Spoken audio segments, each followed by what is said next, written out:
Hi guys, Raquel here from the design team. I'm coming along today with some beautiful products from Honeybee Stamps. If you're not familiar with the newer releases, then this is one of them. And this is called Maker's Mix. So the items you'll see here are included in that.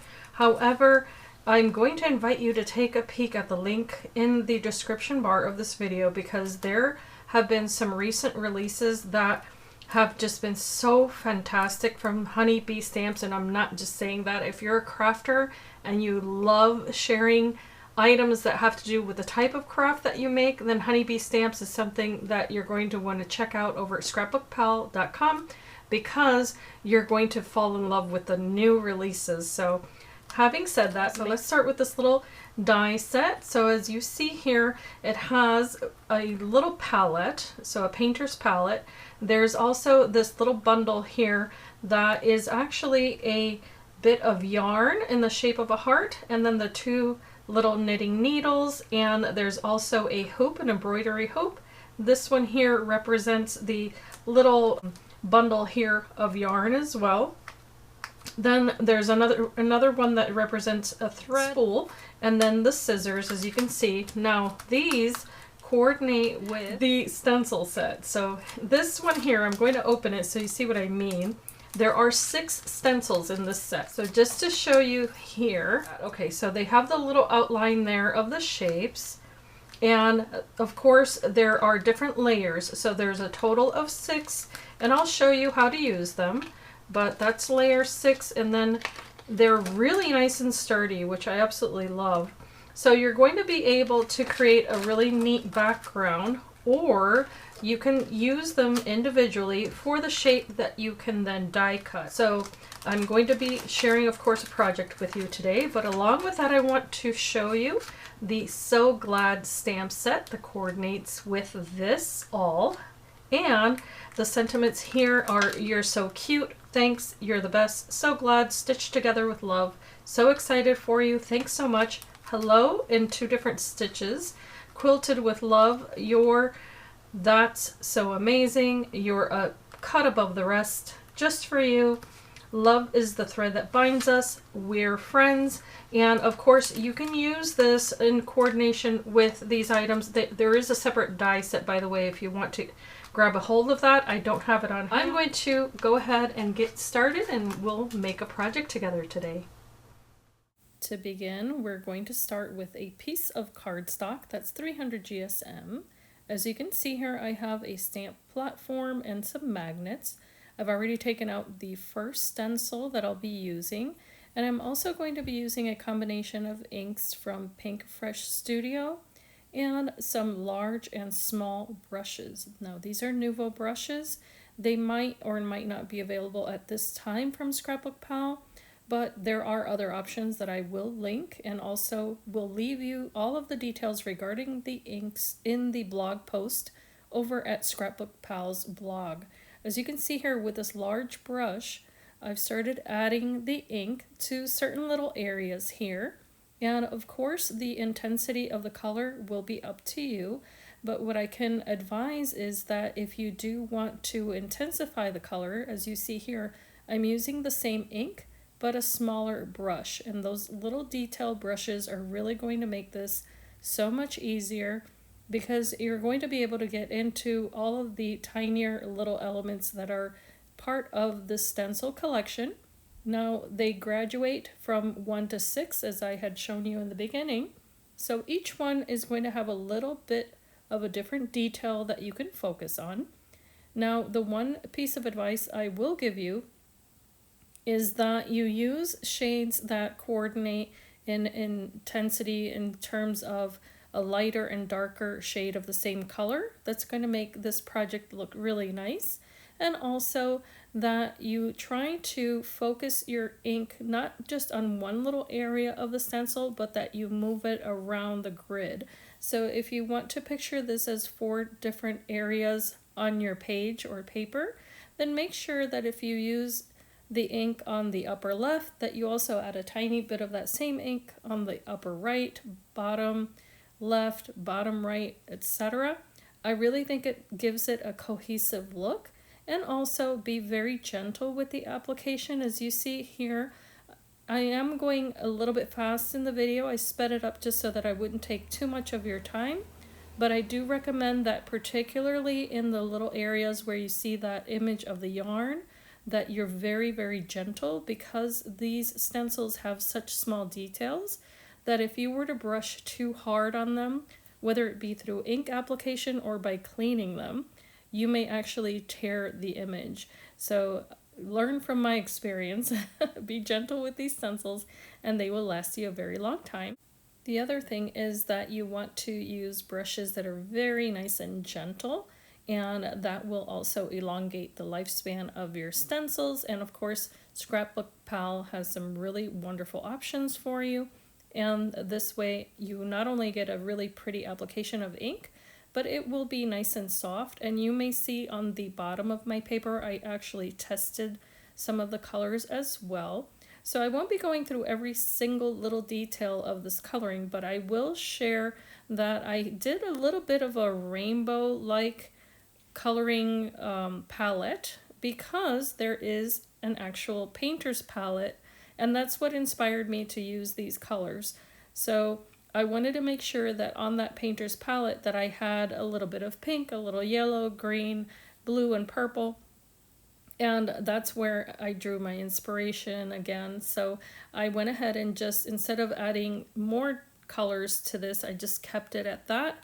And so all of my other images, like the little embroidery hoop, the scissors, etc., they all got the same touch of color, whether it be a little bit of the blue. I allowed it to mix a tiny bit only, and that was the blue and yellow. But everything else was pretty straightforward. And you can, of course, have as much fun as you like with the colors on this. So the intensity and palette will be up to you, but I thought this would give it a really nice result. So here is the yellow. And by the way, these inks are really beautiful. So if you haven't yet played with this Pink Fresh Studio ink collection, they do come in packs, I believe, of 5. So you get all of the pinks, all of the reds, all of the blues, etc., in different packs like that. So you can test out one color family if you'd like to, and then if you like it, then you can go back and grab some more. I've been very, very happy with all of them, and in a moment I'm going to show you what else I've done with these stencils, because you do not always have to use ink when you're coloring. Now, of course, you could use alcohol markers instead, or watercolor medium, but I chose to use a Nuvo drop, and the color that I selected coincides with the lighter lavender color in this, and what I chose was Sweet Lilac. Now, Nuvo drops come in all different types of finishes, so there are glitter, there are matte, there are the ones that are more dreamy. I forget the names and I apologize, but they're more pearlescent, not more dreamy. But this is a crystal drop, and depending on the intensity that you would like, you can definitely go in with a thicker application or thinner, but I kept this quite delicate. So in the end, you're going to see the results of that, of course. But the other thing that I've done is I've gone in with a deeper purple color here. And again, if you want the full menu of colors, then please visit the blog. I will have that listed. And of course, you can peruse the website if you want to see how many different color families are available, but they're all there. They're super, super pretty. Now, what I've done is to try to draw the eye all around this, but I will be cutting this paper down. The other thing that I'm going to be doing is using it also on the card base that we'll be using. So in this case, I'm making sure to apply as much detail. By the way, the very last stencil, which is this one, number 6, will give you all of the tiny little details. So make sure that you take a good look at it, because you might miss one or two. I did end up having to go back to make sure that I had all of my colors, but here is the results up close, and you're going to see that the light hits this, and some of the little flowers and buttons have a slight sheen. I was very delicate in the application just by pouncing that brush with the Nuvo drop, and I got the results that I wanted as far as color application. And now let's move on to the actual card. The other thing that I've done is colored some of these images on a separate piece of card, and I'm now going to use the coordinating dies. And this is wonderful because the dies that are available with this particular set do not leave a very terribly wide white rim around the images, and I really like that. So here's what they look like. And now once you have all of the elements that you like from this, you can of course repeat them as many times as you like, create a background as I have done here, or individually cut them out. And then I also added a glitter gloss pen for a tiny bit of shine throughout. The one tip I'll give you here is be careful with the ink that you match that with so that you don't accidentally create a bleed. So here's the little panels that I'll be cutting down. And one of them is actually going to go on a top folding card portion of the base. And I'll explain that in a moment. Because we're going to be creating a type of easel card, and I will have all of the measurements for you over on the blog so that you can follow along very easily. And for this, I only need 2 pieces of that card. But here's the foundation, and what we're going to do is we're going to score this at 2 3/4 and also at 5 1/2. And then here's the second piece here, and we're going to be scoring that second panel at 4 3/4 inches. This is going to be a top folding card, and we're going to want to make sure we burnish that fold line. For the longer panel, however, at the 5 1/2 inch mark, we're actually going to fold that as a valley fold, burnish that nicely, and then our second fold line will be a mountain fold, and make sure that you burnish that as well. Now bring this panel over to your platform or any other tool that you use for coloring, and using the same stencils, we're only going to focus the images that we want to color around the outer perimeter up until that fold line. So you do not need to color the entirety of it, but I did use the stencils, all 6 of them again, and only colored around that outer edge. And those are the results here.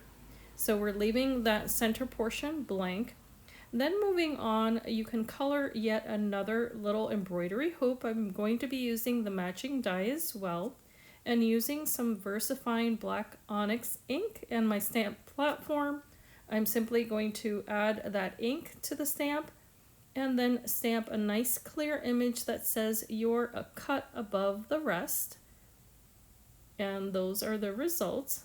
I'll give you a close-up there of what that looks like. And now using a Spellbinder's little scout, I'm going to be cutting this out. And what I love about this set is that it is small enough to fit all of those little die cuts through a small die cutting machine. So it's very user-friendly, and that's what this looks like. Super cute. Now to assemble the card, I did select a matting layer in a lavender that would match, and using the larger rectangle that is about 3 1/4 inches wide by, let's see here, it is 4 1/2 inches tall. Then I've added that to the matting layer in lavender, and this is going to go right onto that top folding card.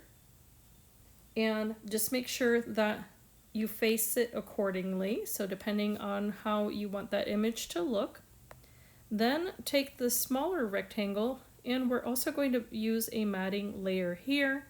Now the measurements are going to depend on how wide you want the border to be, so I'll be adding all of those details over on the blog, but this is going to go on the bottommost fold of the front of this card. And this is going to be kind of the focus or the front of the card, but we're going to be adding the top folding layer right to the top rectangular layer of the base. And I've added some Nuvo Deluxe adhesive. We're going to center this and make sure to leave a pretty border all the way around, and this is why I took the time to color that portion with the matching stencils. I thought it would give it a nice finish, and this is the way this card is going to sit on a table. So we now need to add somewhat of a stopper there. So using the 3D foam adhesive from ScrapbookPal, I have taken just 3 little squares, and I've added these approximately about an inch and a quarter from the bottommost edge of this card. And this is, again, just to create a little stopper so that paper doesn't slide all the way down. And here is where we can add our little decorations. So what I selected were the embroidery hoop and also the little heart-shaped ball of yarn, and also the embroidery hoop, of course, that has the sentiment. So here I'm just making sure that I position these accordingly, and also that I don't have any elements kind of sticking out of the edge of the card just because they're quite delicate. And this is where I've selected to position the little yarn. I just think all of these are so pretty. So of course you choose the elements that you prefer, but I thought it was wonderful that you could add a sentiment to one of the die cuts, of course, even if you don't have the matching dies for the sentiments. But because of that sentiment, of course, I had to add these scissors. I thought these were so sweet. So those are going on the front along with a little spool of yarn, or thread, I should say. And that completes the actual assembly of this card, but I did want to decorate it a little bit further. So what I've done is, because I cannot resist adding shine to my cards, I've used some crystal glaze. This is a medium that can be quite thick depending on the application that you use, but I'm only using a very light application. And what it does is that it gives a nice shiny finish to any of the images on your card.